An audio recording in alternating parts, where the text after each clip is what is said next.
ওয়াক্ত সালাত আদায় করবো তো ইনশাআল্লাহ। হাত নামান, এদিক এদিক খেয়াল করে। 7 দিন পরে পরে জুমার সালাত আদায় করে যারা, লাইফ সাপোর্টে বেঁচে থাকা মুসলমান তারা। কোন সাপোর্টে? শোনেন, 7 দিন পরে জুমার নামাজ পড়বে যা, মসজিদে টাইসে ধুলে পড়ে আছে, কয় হুজুর এই যে ধুলে ধুলে বেতনটা না হালাল করেন, খাচ্ছেন আর বলের মতো মোটা হচ্ছেন। মসজিদে ধুলে পরিষ্কার করার দায়িত্ব কি হুজুরের? আর দুনিয়ার মানুষ নাই, সব দায়িত্ব ওনার একা। এই ছেলে শোনো, মসজিদের টাইসে ধুলে আসে, এটা পরিষ্কার করো। আল্লাহ তোর অন্তরে যেরকম এই ধুলের মধ্যে যদি ময়লা থাকে, গুনাহ থাকে, আল্লাহ মাফ করে দেবে। তোর অন্তরের ময়লা আল্লাহ পরিষ্কার করে দেবে। কথা বলে ঠিক না? 7 দিন পরে পরে জুমার সালাত পড়ে।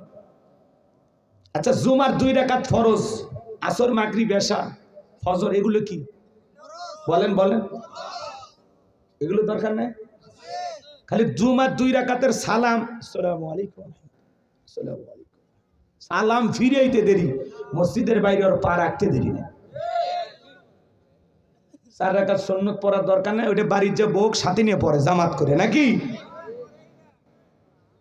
এই ছেলে, যুবক শোনো শোনো শোনো, তুমি 2 রাকাত জুমার সালাত আদায় করলা, আসর মাগরিব এশা ফজর কেন পড়ো না? এগুলো কি ফরজ না? তাহলে কেন পড়ো না? আজকে বাংলাদেশে জুমার নামাজের জন্য মসজিদ ভাঙ্গিয়া 2 তালা 3 তালা 4 তালা করে, আর ফজরের নামাজের সময় 1 কাতার মুসল্লি পাওয়া যায় না। এমনও মসজিদ আছে মুয়াজ্জিম একাই আজান দিয়ে একাই নামাজ পড়ে। এক এলাকায় এক হাজী সাহেব বিয়ে বাড়িতে বেড়াতে গেছে, আজান হচ্ছে, আল্লাহু আকবার আল্লাহু আকবার। আজান শোনার পরে বলতেছে, বিয়ে আমি 3 বার হজ করছি, ত্রিপল হাজি, জামাত ছাড়া নামাজ পড়ি না। মসজিদটা দেখায় দেন একটু, যাই কয় সোজা যা, ডানে ডানে যা, বামে উত্তরে, ওটাই মসজিদ। কথা, এবার মসজিদে গেছে, যায় দেখে মসজিদের গেটে তালা, কিন্তু আজান হচ্ছে। কি হচ্ছে? এদিক ওদিক তাকায়, আজান কোথা থেকে হয়, দেখে সাইটে মুয়াজ্জিমের ঘর। এইবার একটু জানালা ছিল, ওই ফাঁক দিয়ে তাকায় দেখে হুজুর ল্যাপের ভিতর শুতে থেকে আজান দিচ্ছে। আজান দেওয়ার শেষ, হাজী সাহেব জিজ্ঞাসা করছে, হুজুর ল্যাপের ভিতরে শুয়ে থেকে আজান দিলেন, ব্যাপারটা কি? তখন বলতেছে, আগে আপনি আমার প্রশ্নের উত্তর দেন, আপনি মানুষ না ফেরেশতা? তখন বলতেছে, কেন? কয়েক বছর ধরে এই জায়গায় ইমামতি করি, ফজরের নামাজের সময় একজন মুসল্লিও আসে না, এই জন্য আপনার কাছে শুনতে চাইছি যে আপনি মানুষ না ফেরেশতা?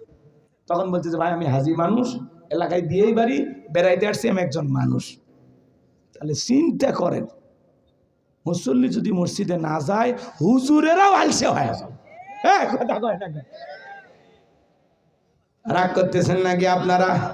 7 দিন পরে পরে জুমার নামাজ পড়ে যারা, লাইফ সাপোর্টে বেঁচে থাকা মুসলমান তারা, ফজরের নামাজের পরে মসজিদের মাইকে এলান হয়, এই গ্রামের অমুক ব্যক্তি মারা গেছে, ইন্না লিল্লাহি ওয়া ইন্না ইলাইহি রাজিউন। ঘুমত থেকে উঠে সকালবেলা ডেকে বলে, বউ ওই যে বাদশা মারা গেছে, গতকালকে আগের দিনই এলেঙ্গা বাজারে বসে চা খেলাম, চায়ের বিলটা পর্যন্ত দিতে পারলো না, ওই ছেলে নিজে বিল দিল। এত ভালো মানুষ, বেঁচে থাকলে আরো 10 দিন চায়ের বিল দিত। কথা কয় না? তাড়াতাড়ি পাঞ্জাবি ধুয়ে দেওয়ার জানাজায় যাওয়া লাগবে। কি ফজর পড়ছে ভাই? পড়েনি। এইবার জোহরে আজানের পরে বাড়ি দেশে দৌড়ে গোসল সেরে চলে গেছে মসজিদে, যা দেখে হুজুর জানাজা শুরু করেনি, হুজুর শুরু করছে কি জোহরের 4 রাকাত।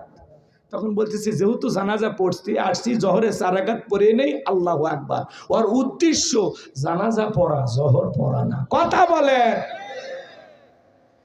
হুজুর যখন লাশটা সামনে রেখে বলে, ভাই কুল্লু নাফসিন যায়িকাতুল মাউত, প্রত্যেক প্রাণীকে মৃত্যুর স্বাদ গ্রহণ করা লাগবে, দুনিয়া চিরকাল থাকার জায়গা না। আপনার দাদা ছিল নাই, বাবা ছিল নাই, আপনিও থাকবেন না, আপনার স্ত্রীর গর্ভে সন্তানটাও থাকবে না। বলে ঠিক ঠিক ঠিক হুজুর। হুজুরের ওয়াজ শুনে আফসোসে, মানে এমন হেদায়েত ওই জায়গায় হয়, মনে হয় আজকের পর থেকে আর মসজিদ ছাড়বি না। কথা কন নাকি আপনারা? মানে এমন আফসোস, অনুশোচনা। কিন্তু ভাই লাশটা কবরে রাখার পরে বাড়িতে এসে টুপি খুলে বিড়িতে একটা টান দিয়ে সব উড়ে আসমানত চলে গেছে। ও আর আসরে আসেনি। কথা কন।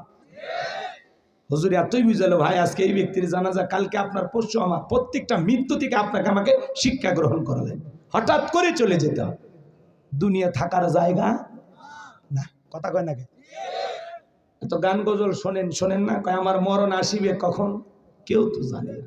তার মানে মৃত্যুর সময়টা নির্ধারিত, কিন্তু এই SMS-টা আমরা জানি না, কিন্তু মাওলার কাছে এটা নির্ধারিত। কথা কয় না? বাজেট করা আছে, তো ওই দিকে যাবো না, কষ্ট হয় নাকি? এটা ইমামকে বুঝাইতে গিয়ে আপনাদের এই কথাটা বললাম। তাহলে মানুষ মারা গেলে জানাজার নামাজ পড়ে যারা, খাটের মুসল্লি তারা, এরা খালি জানাজা পড়ে কিন্তু বাকি নামাজ পড়ে না। কথা কন? একজন গল্প করে, ভাই মৃত্যুর ভয় আমার এত গলে যায়, মৃত্যুর ভয়ে আমি মসজিদে যাই না। কে? কত মসজিদের ঢুকতে খাটিয়া, এই লাশ বাহনে খাটিয়াটা দেখে মৃত্যুর এত ভয় লাগে ভাই, আমি এই ভয়ে মসজিদে যাই। তাহলে বলেন তো এটা কি প্রকৃত মৃত্যুর ভয়? এটা প্রকৃত মৃত্যুর ভয় না। তাহলে ভালো করে বোঝেন, দুই ঈদের নামাজ পড়ে যারা, ঠাটের মুসল্লি তারা, রোজা নাই, তারাবি নাই, কিন্তু নতুন পোশাক টাঙ্গাইল নিউ মার্কেট থেকে কিনছে, কিনে মানে স্ত্রী বলতেছে, শোনা দেখো তো পাঞ্জাবিটা পরে আমার কেমন লাগতেছে। কয় তুমি আমার গরিবের সাকিব খান, খুব সুন্দর লাগতেছে, চমৎকার দেখাচ্ছে। কথা কয় নাকি? নতুন পাঞ্জাবি লাগাইয়া মাঠে ঈদের নামাজ পড়িয়া হুজুরে বলতেছে, হুজুর আসেন কোলাকুলি করে। মাঝে মাঝে এমন লোক কোলাকুলি করতে আসে ভাই, কি বলবো, বিশাল বড় ভরি, কমপক্ষে 26 মাস। কথা কয় না? ইয়া বড় একটা ভরি নিয়ে মানুষ কোলাকুলি করতে আসছে আমার সাথে একবার।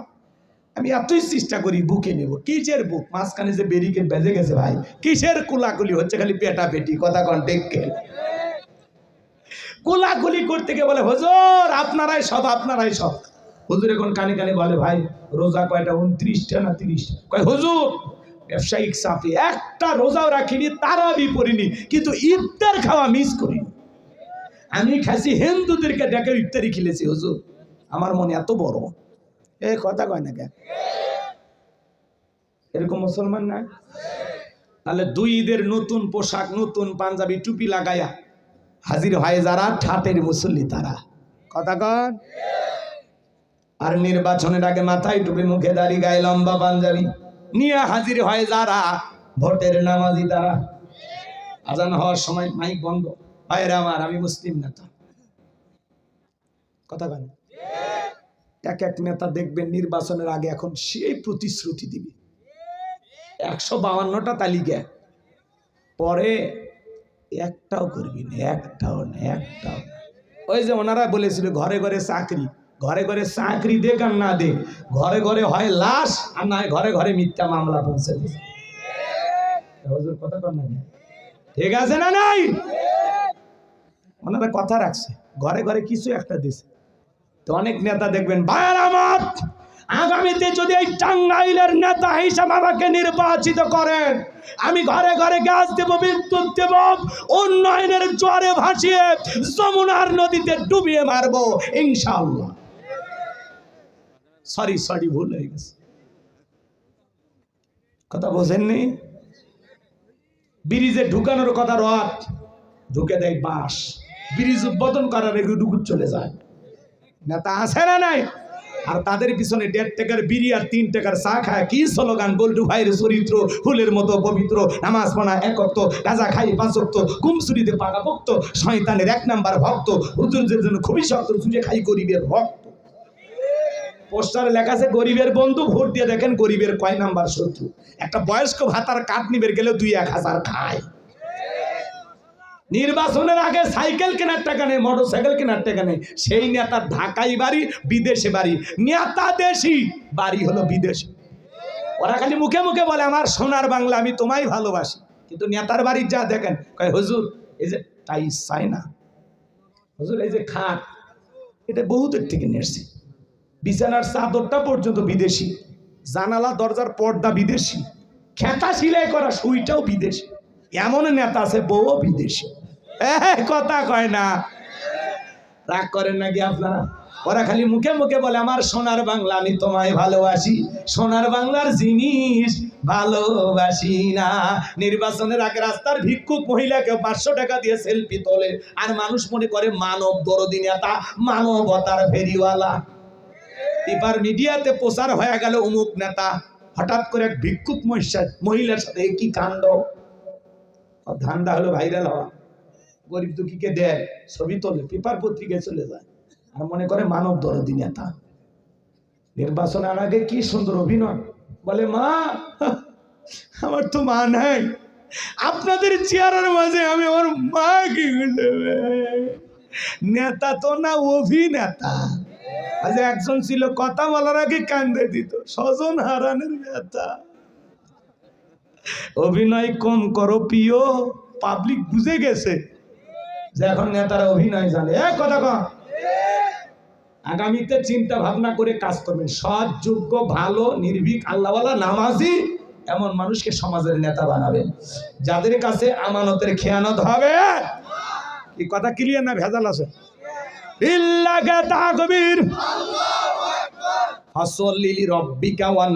রবের উদ্দেশ্যে সালাত আদায় করা লাগবে। লোক দেখানো নামাজ পড়লে হবে না, নেতা খালি নির্বাচনের আগে নামাজ পড়লে হবে না। নির্বাচনের আগে যে কায়দায় মার্কা থাকে, যে কয়েকদিন এলাকায় আনাগোনা করে, বাকি 5 বছর যদি এইভাবে এলাকায় আসা যাওয়া করতো, নেতার ভোট চাওয়া লাগতো না। কিন্তু নির্বাচনের সময় গলি গলি ঘর পাস করার পরে এখন নেতার সাথে যাই যায় তাই চেপে ধরে, ভিক্ষুক হোক, ফকির হোক, মিসকিন হোক, কোনো সমস্যা নেই। কিন্তু যখন নির্বাচিত হয় কোটটাই পরে ঘুরবি, তখন যদি খালি যান টাচ করবে, খালি দেখেন, এই ছোট লোক তুমি জানো এটা গুলশান থেকে কেনা, উত্তরা থেকে কেনা, বসুন্ধরা মার্কেট থেকে কেনা, এই ছোট লোক আমাকে টাচ করলি কেন? আর এখন ওই ছোট লোকের সাথে মিল দিয়েছে, কিন্তু পাস করার পরে পাল্টি দেয়, জনগণ কার চিনি না। এখন না দাওয়াত না দিলেও নেতা এসে বসে থাকবে, কিন্তু নির্বাচিত হওয়ার পরে দাওয়াত দেও খোঁজা পানে। কে কই সিঙ্গাপুরে আছে, লন্ডনে আছে, আফ্রিকার জঙ্গলত গেছে, কথা কয় না। এক এক দেশ ঘুরতে ঘুরতে নেতার 5 বছর দেশ বিদেশ ঘুরতেই শেষ, মানে আপনার এলাকাতে আসার সুযোগই পাই। ওই জন্য নির্বাচনের আগে এসে আরেকবার অভিনয় করে, ভাইয়েরা আমাকে ভোট দিয়েছেন কিন্তু আমি আসতে পারিনি, আমি 4 বছর ডায়াবেটিস হাসপাতালে ভর্তি ছিলাম। এই অভিনয় করে আরেকবার কইতে কইতে ওরা যে কতবার নিল আর গেল, কিন্তু ওরা কাজ করলো না। কথা কয়, বিরক্ত হলে হতে পারেন। যুবকেরা এমন এক মাহফিল দিছে, টেকায় তোলা লাগবি না, ওই জন্য খালি দিয়ে যাচ্ছি, যেহেতু আমরা টাকা নেব না, তাই না? ভাতিজা রাগ করতেছো তোমরা? এগুলো ওয়াজ না, এগুলো ওয়াশ। সামনেতে বুঝে শুনে পা ফেলা লাগবে। টেন্ডারবাজি, চাঁদাবাজি এই দেশে চলতে দেয়া হবে না। যারা সমাজে দুর্নীতি করবে এদেরকে সমাজের নেতা বানাইলে ওই দুর্নীতির গুনাহের দায় আপনাকেও নিতে হবে। নেতা ভালো করলে সব পাবে, খারাপ করলে গুনার পার্সেন্টেজ নেওয়ার জন্য রেডি থাকেন। এই কথা কন, ঠিক আছে? তাহলে ওই 5 ধরনের নামাজির কথা বুঝতে পারছেন তো এইবার?